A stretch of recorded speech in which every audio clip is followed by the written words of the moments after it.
退役多年的死神方便竟然重返擂台，不料刚一上场就险些被黑人拳王重拳 KO。台下老外看到这一幕，都纷纷站起来嘲讽方便。方便的56连胜险些被终结。结果下一秒站起来的死神方便眼神突变，和对手玩命拼拳，誓死捍卫不败战绩。打中国的死神方便，你有几成把握？哎，那个垃圾玩意儿，我3拳就能打死他。他的连胜完全就是中国人花钱包装出来的。他在我的眼里连一个三流选手都算不上，我会亲手打废他，让全世界看一看中国人是多么的可笑。好，注意看视频当中正在出场的黑人选手，便是来自于法国的明星级拳王塞德里克·杜姆贝。好，这名选手可谓是身经百战，这次不远万里的话，也是来到中国挑战死神方便。但此时的死神方便啊，已经退役多年，早已不再打比赛了。但塞德里克在媒体面前多次嘲讽方便，说方便的连胜啊都是假的啊，都是我们中国人要花钞票包装出来的。最过分的是，他竟然还拿死神方便和武僧一龙做起了比较。他说方便和武僧一龙都是假把式，都是冒牌货，都是不经打的垃圾玩意儿。这番触底线的言论彻底惹恼了方便。你可以说方便实力不行，你可以质疑方便，但是你绝不可以说方便与虫为伍。方便是实力悍将，而一龙呢，他是网红啊，这完全不能相提并论。所以方便无论如何都咽不下这一口恶气，因此决定重出江湖，誓死捍卫自己的荣誉。好，注意看双方的比赛点开始，红方选手死神方便，蓝方选手便是塞德里克·杜姆贝。方便此时的战绩是46战全胜啊，一个不败战绩。而塞德里克·杜姆贝也不简单啊，他是48战45胜，基本上也没输过。但当然，他的48战这是职业战绩啊，其中还有很多他业余比赛啊，包括街头斗殴，已经超过100场果断。实际上都是很兴奋的，他们希望能踩在巨人的肩膀上，踩在前辈的肩膀上，让自己更加有所成就。是，对手越强啊，其实对自己来说呢，也是一个考验。当然，这也像是一针强心剂。很多运动员都是这样，遇强则强啊，这样的话能激起他的比赛的欲望。那作为死神方面，现在我们看到了他从一个职业的运动员，一个顶尖的拳手，现在身份变得多元化了。是的，他变成了一位丈夫，一位父亲，一位老板，一位教练。在这么多重身份的同样的在身份的混杂中呢，方便是如何摆平这样的关系？对方是做了一个狙击。对于方面的状态会不会因为这样多元化的身份而下降？我们也再看一下他擂台的表现。相信了解方便的观众朋友们都很清楚，方便的成名之战就是 KO 了加拿大拳王西蒙马库斯。然而今天方便的对手这个杜姆贝，他的实力是远超马库斯的。所以说比赛开始，方面这边很谨慎啊，把距离拉得很远，利用灵活的步伐和杜姆贝打起了拉锯战。训练的节奏也慢慢的有了起色。对，除了散打化的自由搏击之外，他在 MMA 这一块在绝拳都布局了。然后最重要是他已经公司准备挂牌上市，所以以后叫他财神啊，不是死神啊。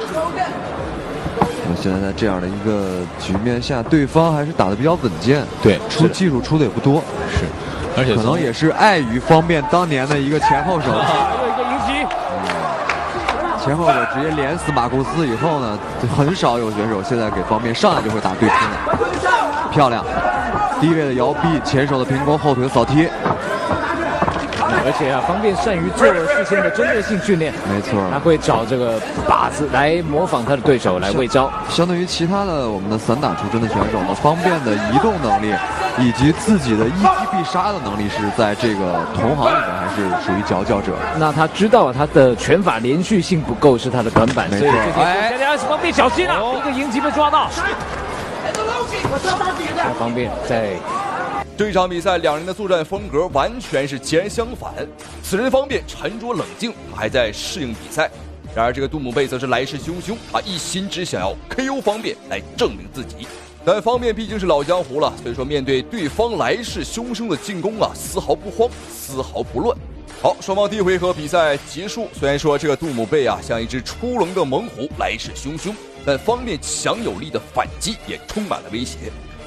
这两个人的终结能力都很强，都很高，所以说胜负就在一瞬之间。第2回合的比赛啊，从这第1回合的最后1分钟看，这场比赛看来是很难善终啊。是，双方都是奔着把对方直接击倒或者撂平在这个擂台上为主要目的的。比如说，其实这样的比赛，这双方都憋了一口气儿啊。我们看谁能先发制人。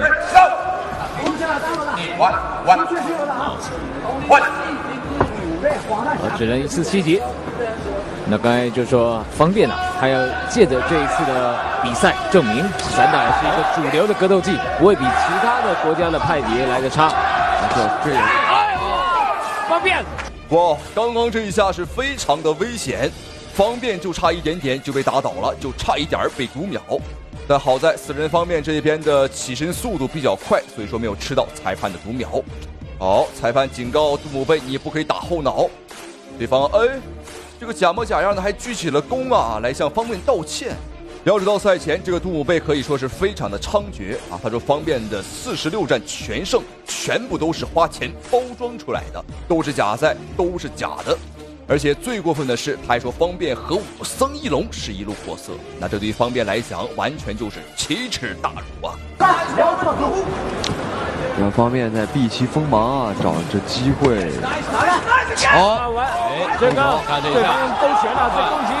方面在追击对方，方便头连续中了3拳，方便还了1拳。目前方便的防御啊，有点被打穿了，要小心。对方的报价报的比方面要严一些，方面呢还主要是以这个前手在前面刺着，来控制距离，不想让对方打进来。方便这个头部的摇闪呢，要注意一下，要注意一下，要注意一下。从现在这个场上的状态看，我们看这个杜姆贝的发挥还是不错的。的确，在第2回合，杜姆贝的优势还是慢慢的建立了。方便可能不能再拼拳了，是方便的找机会。如果让老师给方面一些建议的话，你会有什么样的一个建议？如果是我的上头啊，如果是我的话啊，这个时候我认为应该避其锋芒。方便毕竟有优于对方的移动能力。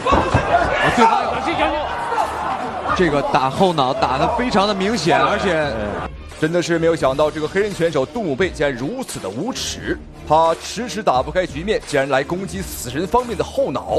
要知道比赛当中呢，打击后脑这是最可耻啊，最严重的违规了，因为一不小心有可能会打出命案。双方拼拳，死神方面完全不落下风。这一下的话是重心失衡，自己把自己踢倒了，完全没问题。不算读秒，划算，打的有点不冷静了。方面这时候实际上避其锋芒，让对方的整个的这一回合的气势压下去以后，再从第2回合再找回来，我认为是一个更加稳妥和安全的办法。好，双方第2回合比赛结束，方面拒绝和杜姆贝碰拳，完全没问题，因为对方的手段和打法太过于卑鄙啊，是一个为了赢不择手段的家伙。在第2回合的时候，他已经连续2次击打方便的后脑啊，这理论上来讲，我觉得呀，判他输都是应该的。打击后脑如果打准了，一拳就可以把人打死。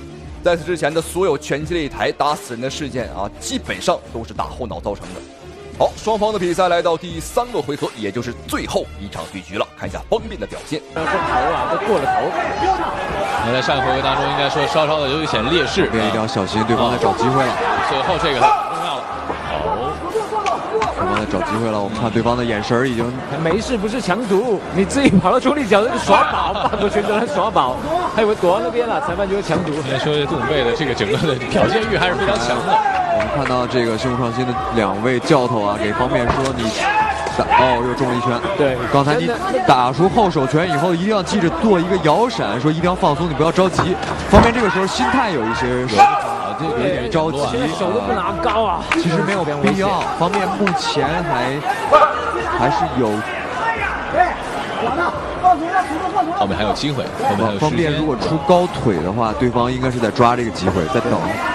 而且方便出的是侧踹呀，他不是出边腿，出边腿效果漂亮，后摆，漂亮，突击。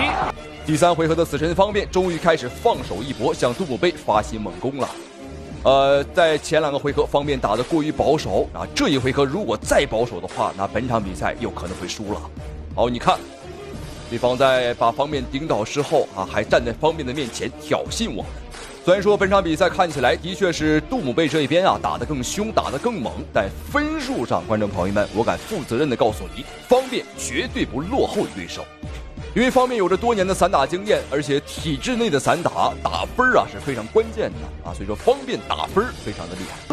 实在有点这个方便担心了，下劈，还有这个手。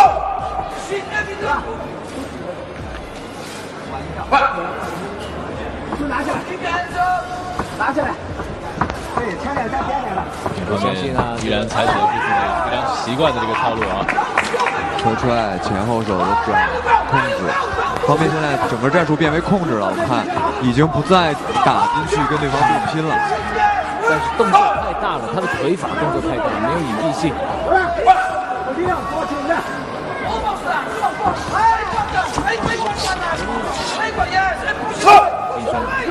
其实方便这几波的攻击啊，他都不算有效的攻击。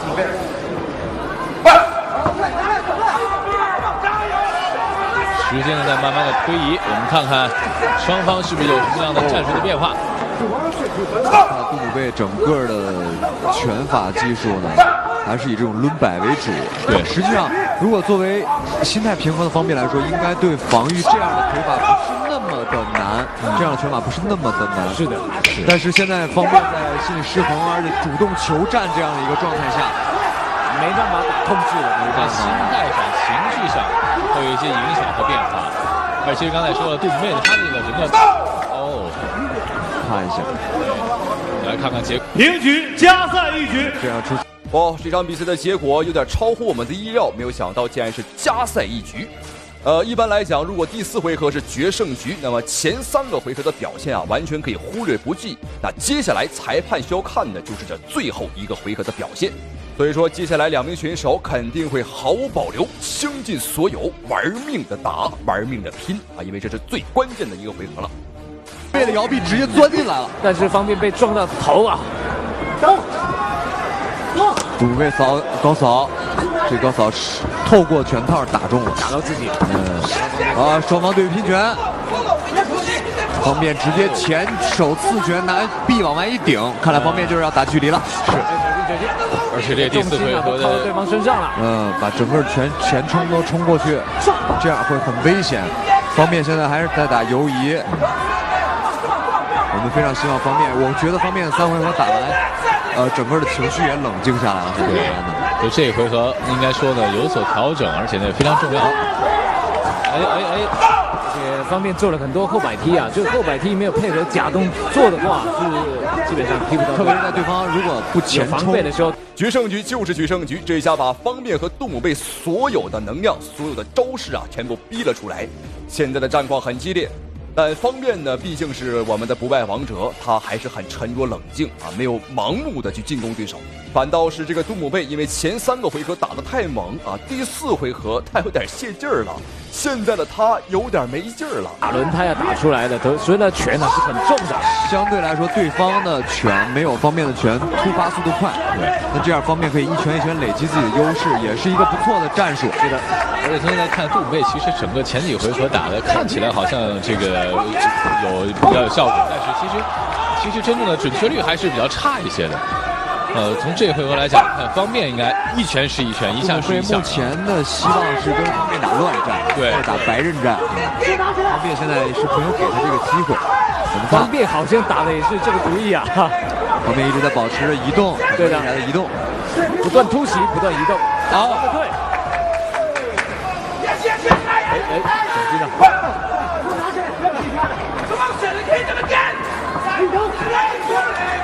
法国选手很懂得打心理战了，跟裁判打心理战。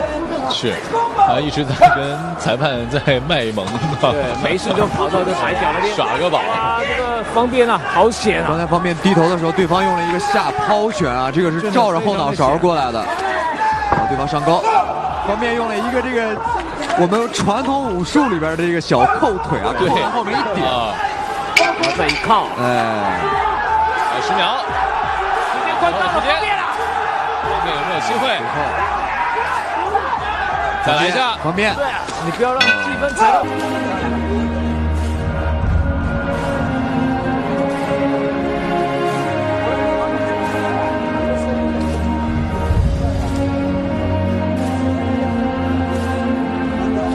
3位都沉浸在这场比赛到底会是一个什么样的结果的沉思。